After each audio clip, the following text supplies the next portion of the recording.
My God, നിങ്ങൾ ആ മാലാഖയല്ലേ? ഇത്രയും ഫേമസ് ആയി എന്നെ കണ്ടിട്ട് മനസ്സിലായില്ലടാ. ബാക്കി പറയണ്ടല്ലോ. അല്ല, നിങ്ങളിപ്പോൾ ഇത് എവിടെ പോന്നു? നമ്മുടെ തങ്കി മാലാഖയോട് ട്രീസാമ്മ ചോദിച്ചു. എൻ്റെ ട്രീസാമ്മ ഒന്നും പറയണ്ട, 3 ലിസ്റ്റ് സ്വർഗത്തിലെത്തിക്കാനുണ്ട്. ഇപ്പം തന്നെ നേരം വൈകി. ആഹാ, ലിസ്റ്റോ? എന്നാ ലിസ്റ്റാ മാലാഖേ? അതൊന്നും ഇപ്പോൾ കാണിക്കാൻ പറ്റത്തില്ല, പ്ലീസ്. നമ്മുടെ ട്രീസാമ്മയുടെ പ്ലേസിൽ തങ്കി മാലാഖ അലിഞ്ഞു. വേഗം വേണം. കയ്യിലിരിക്കുന്ന ലിസ്റ്റ് എടുത്ത് ട്രീസാമ്മയ്ക്ക് കൊടുത്തു. ദൈവത്തെ സ്നേഹിക്കുന്നവരുടെ ലിസ്റ്റ്. ആഹാ, കൊള്ളാല പരിപാടി. 1 ചാക്കോച്ചൻ, 2 മറിക്കുട്ടി, 3 തോമാച്ചൻ, 4, 5. ഇതിലില്ലല്ലോ. ഇല്ലേ? അതിശയത്തോടെ മാലാഖ. എന്നാ ഈ ലിസ്റ്റ് നോക്കിക്കേ. ഇതിൽ വരാതിരിക്കാൻ സാധ്യതയില്ല, കാരണം ആദ്യത്തെ ലിസ്റ്റിൽ ഇല്ലാത്തവർ പോലും ഇതിലുണ്ട്. കയ്യിലിരിക്കുന്ന 2ാമത്തെ ലിസ്റ്റ് ട്രീസാമ്മയ്ക്ക് കൊടുത്തുകൊണ്ട് മാലാഖ പറഞ്ഞു. ട്രീസാമ്മ തലക്കിട്ട് വായിച്ചു. ദൈവം സ്നേഹിക്കുന്നവരുടെ ലിസ്റ്റ്. 1 കൊച്ചപ്പൻ, 2 ചാക്കോച്ചൻ, 3 മറിക്കുട്ടി, 4 തോമാച്ചൻ, 5, 6, 7, 8, 9, 10.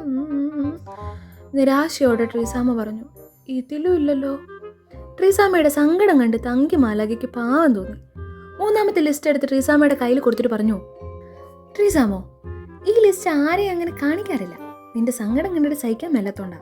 ദേ ഇതിലും കൂടി ഒന്ന് നോക്കിക്കേ. ഇതിൽ വളരെ കുറച്ച് പേരേ ഉള്ളൂ, എന്നാലും നമുക്ക് നോക്കാം. ട്രീസാമ്മ തലക്കിട്ട് വായിച്ചു. ദൈവത്തെ സ്നേഹിക്കുകയും ദൈവം സ്നേഹിക്കുകയും ചെയ്യുന്ന പ്രിയപ്പെട്ടവർ. 1 കൊച്ചപ്പൻ, 2 ട്രീസാമ്മ, 3 2 ട്രീസാമ്മ. ഇതിലെ പേര് കണ്ടപാടെ ട്രീസാമ്മ നിന്നിടത്ത് നിന്ന് തുള്ളിച്ചാടി. അപ്പോഴേ ഇന്ന് ട്രീസാമ്മയ്ക്ക് അല്ലട്ടോ കാര്യം പറയാനുള്ളത്, ദേ എനിക്കാ. അപ്പൊ ഈ വർഷം മുതൽ തമ്പുരാന്റെ ഫേവറേറ്റ് ആയിട്ടുള്ള ഒരാളായിട്ട് നമുക്ക് മാറാം അല്ലേ?